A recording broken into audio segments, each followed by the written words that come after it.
हाय दोस्तों, आज हम देखने वाले हैं हिंदी का लेसन प्लान। और उस लेसन प्लान का नाम है काल एवं उसका भेद। जैसा कि आप देख रहे हैं, यहाँ पे हमें दिनांक लिखना पड़ता है, फिर छात्र अध्यापिका का नाम, कक्षा, फिर विषय, जो भी आपका विषय है, क्योंकि विषय तो ये हिंदी है।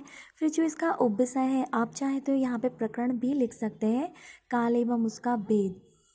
और फिर हम ये देखेंगे, यहाँ पे हमने दिन लिख दिया, उसके ऊपर हमने कालखंड लिख दिया कि कालखंड कौन सा है, हमारा प्रथम है। कालांश लिख दिया कि कितनी अवधि तक हमको पढ़ाना है, तो 35 मिनट लिख दिया। नेक्स्ट हम देखेंगे कि हम सहायक सामग्री क्या होती है। तो देखिए, चाक और श्यामपट्ट तो मैन होती है। हमारी जो सहायक सामग्री होती है, डस्टर होता है, संकेतक होता है। जैसे कि मैं यहाँ पे संकेतक का यूज कर रही हूँ, पेन का। इसके बाद में हम सामान्य उद्देश्य लिखते हैं। सामान्य उद्देश्य से ये तात्पर्य है हमारा कि जो हम काल और उसके भेद पढ़ा रहे हैं, तो हम क्यों पढ़ा रहे हैं। उससे भी बड़ी बात यह है कि हिंदी जो विषय हम पढ़ा रहे हैं, वो क्यों पढ़ा रहे हैं, उसका सामान्य उद्देश्य क्या है। तो मेन ये होता है कि बच्चों की मानसिक शक्ति का विकास करना।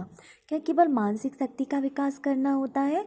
तो नहीं, मौखिक और जो लिखित रूप होता है, उसमें भाव व्यक्त करने की क्षमता भी विकसित करना होता है। ठीक है, जैसे मैं आपसे बात कर रही हूँ, तो किन शब्दों का इस्तेमाल कर रही हूँ, किन शब्दों का प्रयोग कर रही हूँ। साथ ही साथ यदि जब भी मैं लेखन अभिव्यक्ति व्यक्त करूँगी, तो वो शुद्ध होना चाहिए, स्पष्ट होना चाहिए। साथ ही साथ क्या है कि श्रवण कौशल विकसित करना, वाचन कौशल। श्रवण कौशल इन द सेंस ये है कि कोई मुझसे हिंदी में बात करता है, तो मुझे समझ आना चाहिए कि वह किस समय की बात कर रहा है, वह अपने आप को व्यक्त कर रहा है, वो किस समय में व्यक्त कर रहा है। इन द सेंस प्रेजेंट की बात बता रहा है, मुझे पास्ट की बता रहा है, या फिर फ्यूचर की बात बता रहा है। वाचन कौशल इन द सेंस जब वह पढ़ रहा है, तो क्या वो शुद्ध पठन कर रहा है या नहीं कर रहा है। लेखन भी मैं आपको बता चुकी हूँ। फिर शब्द भंडार में भी वृद्धि होती है। यहाँ पे विशिष्ट उद्देश्य लिखा हुआ है, देखिए आप इसकी जगह पे अनुदेशनात्मक उद्देश्य भी लिख सकते हैं। जो विशिष्ट उद्देश्य होता है, वो बिल्कुल आपके प्रकरण से रिलेटेड होता है। जो आपका उपविषय होता है, जो आपका टॉपिक होता है, उससे रिलेटेड होता है। इन द सेंस कहने का तात्पर्य ये है कि काल एवं उसके भेद का स्पष्टीकरण कराना है, बच्चों को अच्छे से समझाना है, काल से परिचित कराना है, और प्लस भेद से हम इसको डिफाइन करेंगे कि बच्चों के सामने कैसे प्रेजेंट करना है। फिर उसके बाद में हम पूर्व ज्ञान परीक्षण ले लेंगे। देखिए, सभी बच्चे होते हैं, और यदि उनकी मदर टंग हिंदी होती है, तब तो पूर्व ज्ञान का परीक्षण करने में बहुत आसानी होती है। देख लेते हैं, छात्र अध्यापिका अनुक्रिया और दूसरा होता है छात्र अनुक्रिया। यदि मैं बात करूं छात्र अध्यापिका अनुक्रिया, इन द सेंस जो टीचर होगी वो कुछ ना कुछ क्वेश्चन पूछेंगी और बच्चे उनका आंसर देंगे। वो चाहे तो इसे श्यामपट्ट पर भी लिख सकती हैं, जैसे रोहन क्या कर रहे हो। फिर बच्चा बोलेगा, रोहन बोलेगा, मैम मैं आपको सुन रहा हूँ। फिर दूसरा नाम ले लेंगी, उन्हीं बच्चों में से ही पूछेंगी। देखिए, यदि इनको सिंपल बनाना है बच्चों को समझाने के लिए, तो उन्हीं से यदि क्वेश्चन किए जाएं तो ज़्यादा बेटर होता है। इससे उन्हें काल की समझ स्पष्टता हो जाती है। जैसे कहा, उसमें से एक बच्चा है सुबह में, तो कहा 4 बजे क्या करोगे बेटा, तो वो कहेगा कि मैं घर जाऊंगा। शांति है नेक्स्ट कैंडिडेट, नेक्स्ट जो बच्चा होगा वहाँ शांति है। आप कितने बजे उठी थी, तो बच्चा बोलेगा मैं सुबह 6 बजे उठी थी। फिर नेक्स्ट क्वेश्चन करेगी गीता, हम सभी अपने कार्य या क्रिया किसके अनुसार करते हैं। तब छात्र एकदम से मौन हो जाएंगे। देखिए, यही एक क्वेश्चन है जो बच्चों के लिए ये बता रहा है कि आपको कुछ मालूम है, परंतु सब कुछ नहीं मालूम है, और वो काम एक अध्यापिका करेगी। ओके, फिर इसके बाद में उद्देश्य कथन स्पष्ट कर दिया जाता है। आप इसमें पढ़ सकते हैं कि काल और उसके भेद के बारे में हम अध्ययन भी करेंगे, अध्यापन भी करेंगे। नेक्स्ट आता है हमारा प्रस्तुतिकरण आता है, जहाँ से अब टीचर पढ़ाना स्टार्ट करती है। इसमें कौन कौन से पॉइंट होते हैं देख लेते हैं। एक तो है हमारा शिक्षण बिंदु, सेकेंड इज छात्र अध्यापिका अनुक्रिया, थर्ड होती है छात्र छात्राएं भी तो अनुक्रिया करती है, क्योंकि जो स्टडी होती है, जो टीचिंग होती है, उसमें केवल छात्राध्यापिका या फिर जो छात्र अध्यापक रहते हैं उनका ही रोल नहीं होता है, छात्रों का भी मेन रोल होता है। प्लस जो भी आप सामग्री ऐड कर रहे हैं, ऑडियोवल हो या फिर आपकी विजुअल सामग्री हो, वो भी वर्क होता है। तो हमने देखा शिक्षण बिंदु में एक्चुअली हम काल के बारे में पढ़ा रहे हैं, तो हम काल के बारे में पढ़ाएंगे। हमने बच्चों से टीचर का काम ये है, टीचर क्या कह रही है, टीचर बोल रही है बच्चों इन लिखित वाक्यों को ध्यान से देखो। टीचर कुछ सेंटेंस ब्लैक बोर्ड पर लिख देती है, जैसे मैं पढ़ रहा था, मैं पढ़ रहा हूँ और मैं पढ़ूँगा। बच्चे ध्यानपूर्वक देखेंगे और प्लस सुनेंगे भी टीचर को। अब टीचर कहेगी इन लिखित वाक्यों से स्पष्ट है कि सभी क्रिया एक ही समय में नहीं हो रही हैं। देखिए टीचर ने तीनों सेंटेंस लिख दिए कि मैं पढ़ रहा था, मैं पढ़ रहा हूँ, मैं पढ़ूँगा। तो कहीं ना कहीं बच्चों को भी आभास होने लगता है कि इनमें कुछ तो डिफरेंस है, और साथ ही साथ उनमें उत्सुकता भी आती है जानने की कि क्या लिखा हुआ है, क्या पढ़ा रही हैं। ओके, फिर इनमें से जब टीचर समझाएगी तो वो कहेंगी कि जब आप घर पे थे बेटा तो आप पढ़ रहे थे, अभी आप क्या कर रहे हो, तो वो कहेंगे मैं पढ़ रहा हूँ। फिर कहेंगे जब आप घर जाओगे तो क्या करोगे, तो बच्चे बोलेंगे कि मैं पढ़ूँगा। ओके, किसी बच्चे से पूछ लेते हैं तो बोले मैं पढ़ूँगा। अब देखिए काल की परिभाषा है यहाँ पर। फिर नेक्स्ट बिंदु होगा, यहाँ पे वो अभी समझा नहीं रही है, बस उनने लिख दिया है, बच्चों के ऊपर थोड़ा छोड़ दिया, थोड़ा डिस्कशन भी कर लिया है जैसा मैं आपको बता चुकी हूँ। नेक्स्ट देखेंगे, नेक्स्ट बिंदु होगा हमारी काल की परिभाषा। अब काल की परिभाषा से क्या तात्पर्य है कि जो क्रिया का जिस रूप से उसके होने का बोध होता है। अब यहाँ पे क्रिया का रूप क्या है वो समझाएंगी, पढ़ना। ये क्रिया का रूप है कि पढ़ रहा था, पढ़ रहा हूँ और पढ़ूंगा, ये क्रिया के रूप भी हैं। Okay, yes.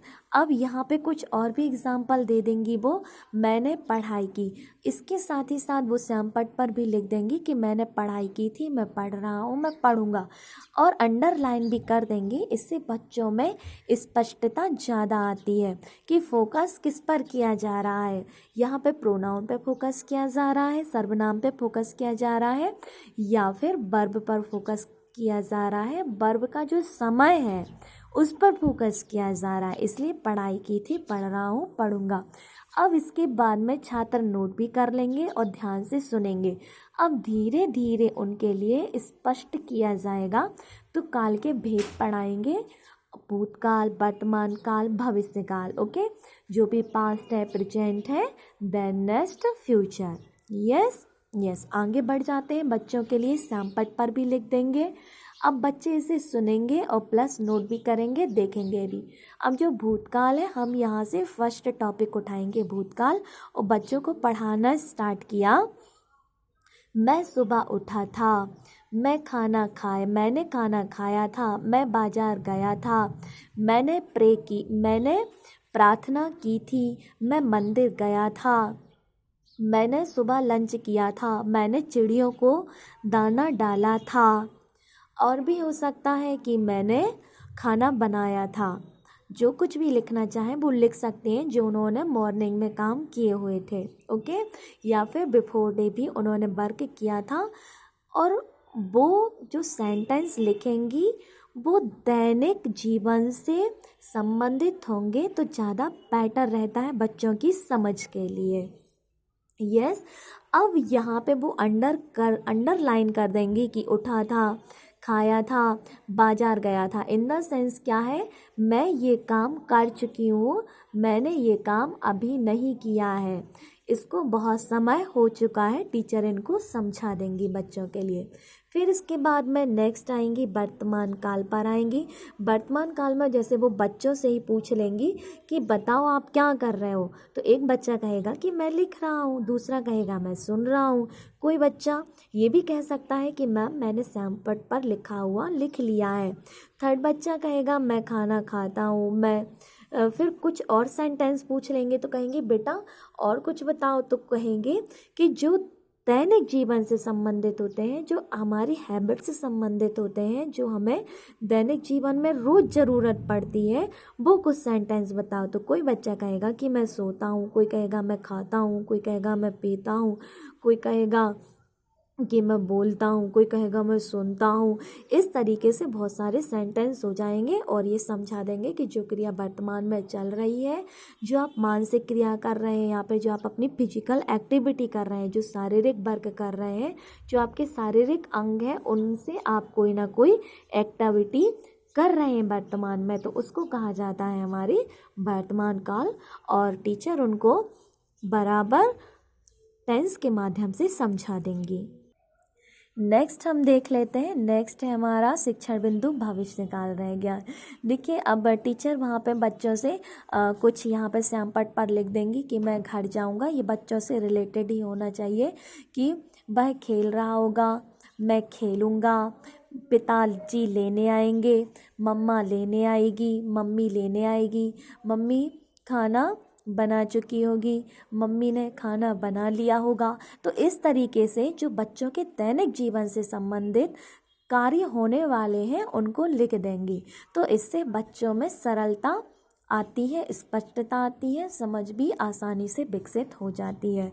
साथ ही साथ जो क्रिया है और जो समय को उद्घोष कर रही है, जो बता रही है, उद्बोधित कर रही है, उसके नीचे अंडरलाइन लगा दिया जाएगा। देखिए इस तरीके से खाना बना चुकी होगी, लेने आएंगे।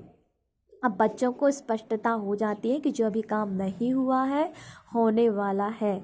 जो मिनट आपके सामने है, जो क्रिया आपके सामने है, वो आपका वर्तमान है। जो हो चुकी है वो आपका पास्ट है, और जो अभी होने वाली है, जो समय आने वाला है, जो आपकी पलक झपकने वाली है, जैसी आपकी पलक झपकने का समय आने वाला है, वो आपका फ्यूचर होता है। इसको कुछ चित्र के माध्यम से भी समझा सकती हैं। ये इस तरीके से ऐसे चित्र बना के भी समझा सकती हैं। वैसे मुझे लगता है कि इससे काल और भेद स्पष्टता आपको समझ में आ जाएंगे। आपको ही नहीं, बच्चों को भी पूर्णतः समझ में आ जाएंगे कि क्या भविष्य काल होता है। देखिए ज़्यादा समय नहीं है, तो बस आपके लिए मैं लेसन प्लान बता रही हूँ। यस, फिर अंतिम टीचर का कथन ये होगा कि बच्चों एग्ज़ाम्पल, और भी हम एग्ज़ाम्पल दे सकते हैं, क्योंकि ये तो लेसन प्लान होता है, एक्चुअली ये सूक्ष्म शिक्षण होता है, इसलिए बहुत कम समय में बताना पड़ता है। परंतु जो क्लासेस होती हैं उनमें 35 मिनट होते हैं। पुनरावृत्ति कर ली जाएगी कि मैं खेल रहा हूँ, मैं सुन रहा हूँ, मैं लिख रहा हूँ, मैं पढ़ रहा हूँ।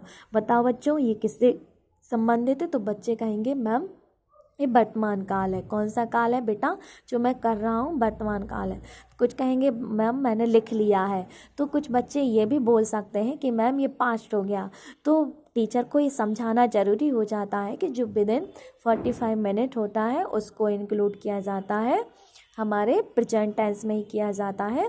परंतु उसका जैसे प्रेजेंट परफेक्ट टेंस होता है तो वो प्रेजेंट ही होता है, परंतु जिसको 45 मिनट से एक्स्ट्रा टाइम पास्ट हो गया है उसको हम पास्ट टेंस कहते हैं, भूतकाल कहते हैं। इस तरीके से वो बच्चों को समझा भी सकती हैं, उनसे कुछ क्वेश्चन भी पूछ सकती हैं और उनके लिए होमवर्क दे देंगी कि आप चित्र बना कर लेके आइए कि जो आपने पास्ट में काम किया था, जो आपने फ्यूचर, जो आप अभी करने वाले थे और आप करोगे, आप भविष्य में क्या बनना चाहोगे।